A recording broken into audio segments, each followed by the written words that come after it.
Simran Kaur and the Lost Sketchbook. 14 red doors. Simran Kaur counted everything. She counted the steps from her front door to the sidewalk. 7. She counted the red doors on her street.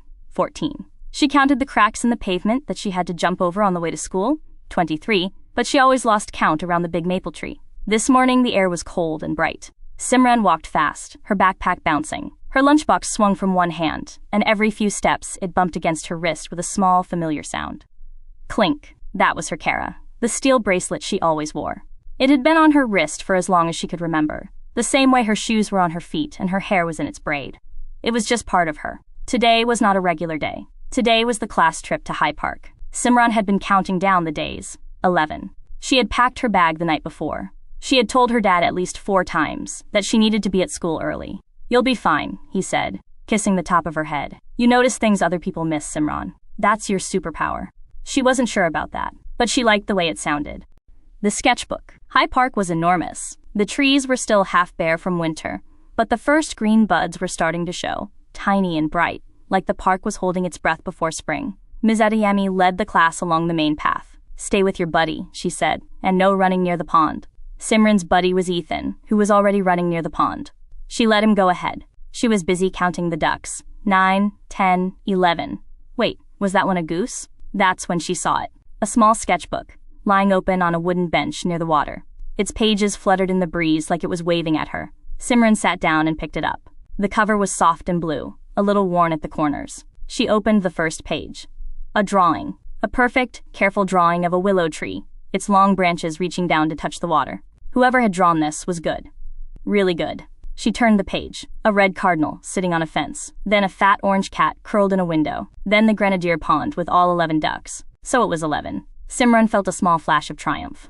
On the inside front cover, someone had written in pencil, "This book belongs to Maya. Please return if found." There was no last name, no phone number. Just Maya. Simran looked around. The bench was empty. The path was empty. Whoever Maya was, she was gone. She could leave the sketchbook on the bench. Someone else might find it. Or she could give it to Miss Adeyemi. But Simran looked at the drawings again. The willow tree had every branch in exactly the right place. The cardinal's feathers were drawn one by one. Whoever Maya was, she had spent a long time on these. Losing this book would hurt. Simran closed the sketchbook and stood up. The latch on the bench was cold, and her Kara clinked against it, sharp and clear. She was going to find Maya. The trail. The next drawing in the sketchbook was the old stone bridge, the one that crossed the creek deeper in the park. Simran knew it. She had counted its stones once. 47, give or take. She tucked the sketchbook under her arm and walked. The bridge was quiet. Water ran underneath, cold and quick. Simran leaned on the railing and looked at the drawing again, then at the real bridge. Maya had drawn it from this exact spot. She had even included the crack in the third stone. "You looking for something?" Simran looked up. An older man in a green jacket was standing at the other end of the bridge with a walking stick and a thermos. He had kind eyes and a blue jay's cap. "I found a sketchbook," said Simran. "It belongs to someone called Maya. Have you seen anyone drawing?" The man thought for a moment. He took a slow sip from his thermos. "There was a girl," he said. "Maybe 10, 11? She was sitting right here about an hour ago, drawing the creek. She went that way." He pointed toward the adventure playground with his walking stick. "Thank you," said Simran. She walked on. Her Kara caught a sliver of sunlight as she swung her arms, and it flashed once, bright, then gone. The adventure playground was loud and full of kids from different schools. Simran scanned the benches, the swings, the climbing frame. No one was drawing. But then she heard something. A small, hiccuping sound, half hidden behind the noise. A little boy, maybe 4 or 5, was standing at the bottom of the climbing frame. He was crying. The quiet kind of crying where your face scrunches up but no sound comes out. His shoelace was caught in the wooden slats, and he couldn't pull it free. Simran put the sketchbook in her backpack and crouched down. "Hold still," she said. "I've got it." The lace was tangled tight. She worked it loose with both hands, her fingers steady and patient. The boy sniffed and watched her. When the lace came free, he looked up at her like she had performed a miracle. "Thank you," he whispered. A woman rushed over, his mom, and scooped him up, thanking Simran 3 times. Simran barely heard her. She was already looking at the next drawing in the sketchbook. A big oak tree with a hollow in its trunk. She knew that tree. It was near the allotment gardens, on the hill. The girl by the oak. Simran climbed the hill. The wind picked up as she got higher, and the whole city opened up below her. The CN Tower in the distance, the lake shimmering gray and silver, the tops of trees stretching out like a green blanket being shaken smooth.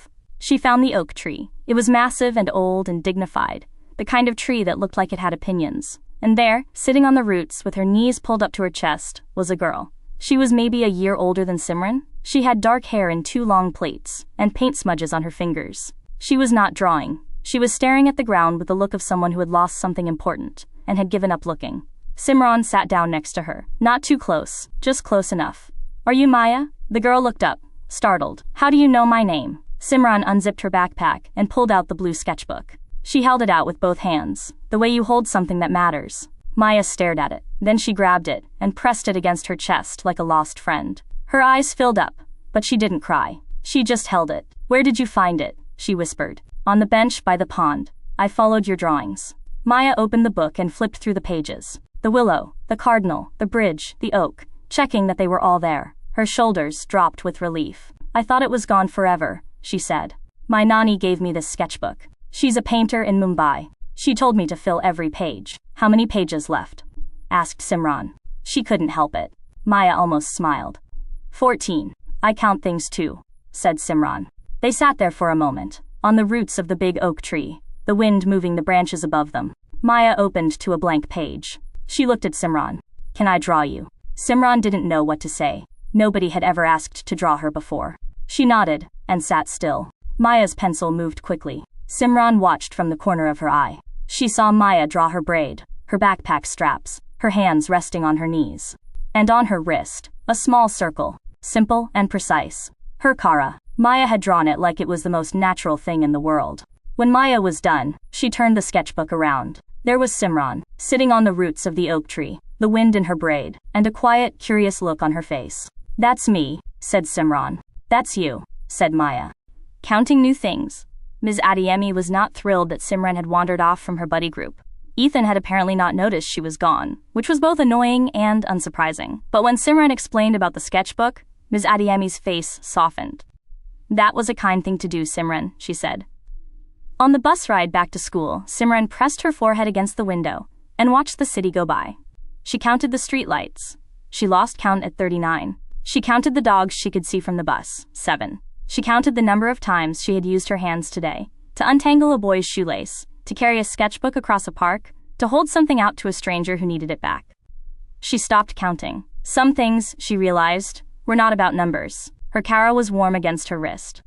It had been there all day, at the pond, on the bridge, at the playground, under the oak tree. She hadn't thought about it once, but it had been there. Clink. The bus went over a bump. Simran smiled. 14 red doors. 11 ducks. 1 sketchbook. 1 girl named Maya. And tomorrow, Simran would count new things. About this story. This story is the first in the Simran Kaur series. 5 stories set in Toronto, each woven around one of the 5 kakars, the 5 articles of Sikh identity given by Guru Gobind Singh Ji to the Khalsa in 1699. In this story, the Kara, a steel bracelet worn on the wrist, is present throughout as part of Simran's everyday life. This story does not explain the Kara's significance. It simply shows a girl whose hands are always in motion, counting, helping, carrying, returning, and the Kara is always there. High Park is a real park in Toronto's West End, beloved by families. The Grenadier Pond, the Stone Bridge, the oak trees, and the Adventure Playground are all real. Read it at mostarg.com. Please like, subscribe, and share.